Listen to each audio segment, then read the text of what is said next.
civil unrest has begun to erupt in the global village. In countries like Argentina, Brazil, Mexico, Bolivia, and India, the resistance movements against corporate globalization are growing. To contain them, governments are tightening their control.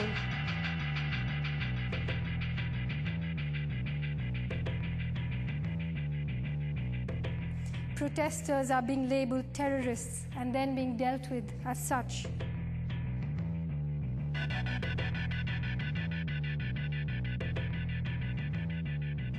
But civil unrest does not only mean marches and demonstrations and protests against globalization.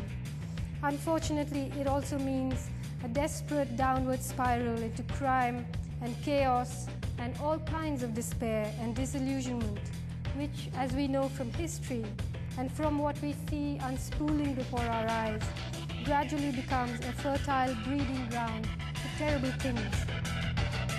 Cultural nationalism, religious bigotry, fascism, and of course, terrorism.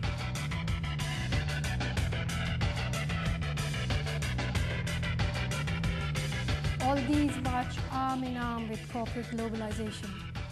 There is a notion gaining credence that the free market breaks down national barriers and that corporate globalization's ultimate destination is a hippie paradise where the heart is the only passport and we all live happily together inside a John Lennon song. Imagine there's no country, but this is a canard. What the free market undermines is not national sovereignty, but democracy. As the disparity between the rich and poor grows, the hidden fist has its work cut out for it. Multinational corporations on the prowl for sweetheart deals that yield enormous profits cannot push through those deals and administer those projects in developing countries without the active connivance of state machinery, the police, the courts, sometimes even the army. Today, corporate globalization needs an international confederation of loyal, corrupt, preferably authoritarian governments in poorer countries to push through unpopular reforms and quell the mutinies. It needs a press that pretends to be free. It needs courts that pretend to dispense justice. It needs nuclear bombs, standing armies, sterner immigration laws, and watchful coastal patrols to make sure that it's only money, goods, patents, and services that are being globalized.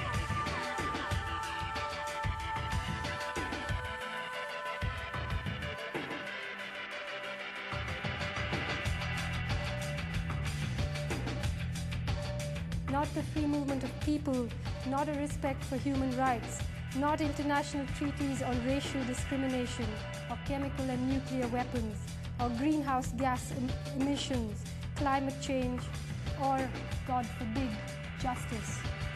It's as though even a gesture towards international accountability would wreck the whole enterprise.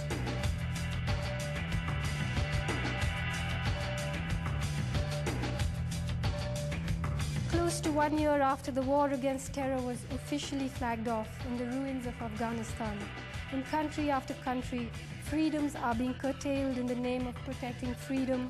Civil liberties are being suspended in the name of protecting democracy.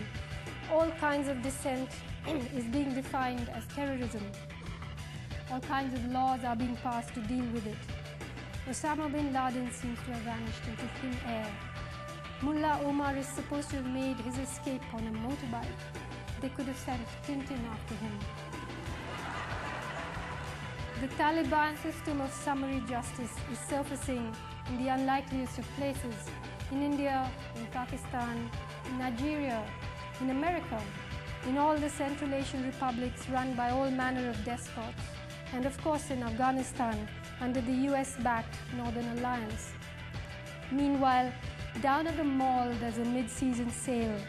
Everything's discounted: oceans, rivers, oil, gene pools, fig wasps, flowers, childhoods, aluminium factories, phone companies, wisdom, wilderness, civil rights, ecosystems, air, all 4,600 million years of evolution.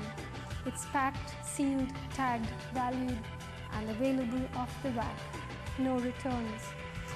As for justice, I'm told it's on offer too. You can get the best that money can buy.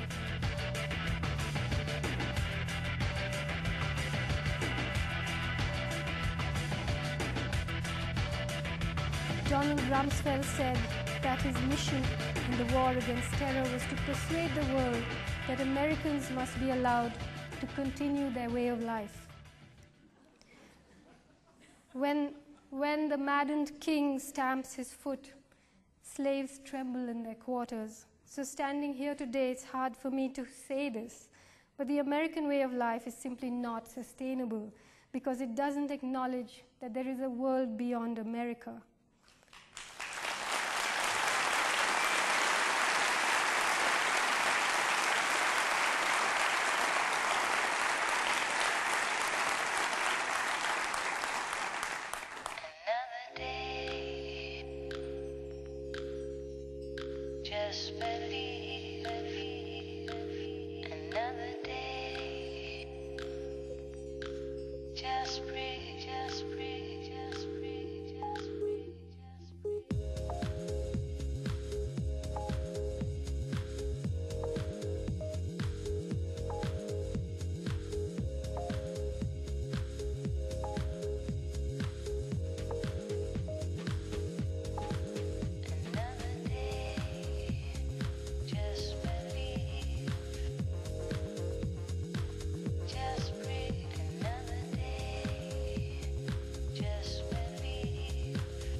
Fortunately, power has a shelf life.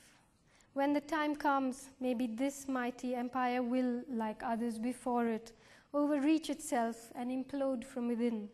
It looks as though structural cracks have already appeared.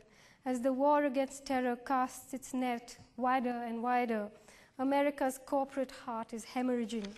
For all the endless, empty chatter about democracy, today the world is run by three of the most secretive institutions in the world: